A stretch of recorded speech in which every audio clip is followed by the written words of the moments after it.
দেখছিস রাজু, আমাদের প্লেনটা অনেক সুন্দর। আরে কি ব্যাপার, এখানে আবার এগুলো কি রাখা দেখি তো।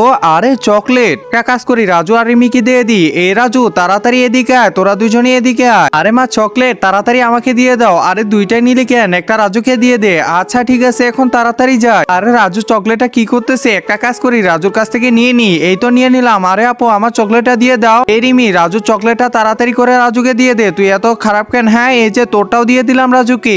আমি দুইটা চকলেটই পেয়ে গেছি। আমার স্কুলের সময় হয়ে গেছে। এই যে আপু, শুনতেছ? এই যে দেখো চকলেট। আরে এই রাজু যে কি শুরু করে দিল না, কিছুই বুঝতেছি না। তাড়াতাড়ি রেডি হই। আরে আপু শুনতেছ?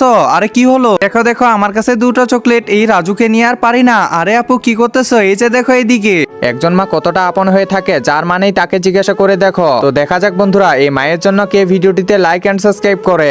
আর যারা মাকে ভালোবাসো না, তারা ভিডিওটি থেকে দূরে থাকো। ধুরু, এই রাজু কি আমাকে স্কুল যেতে দিবে না নাকি? এই তো আমি রেডি হয়ে তাড়াতাড়ি চলে আসছি। এই তো বাস স্ট্যান্ডেও চলে আসলাম। আরে কি ব্যাপার, ব্যাগের ভিতরে আবার কি?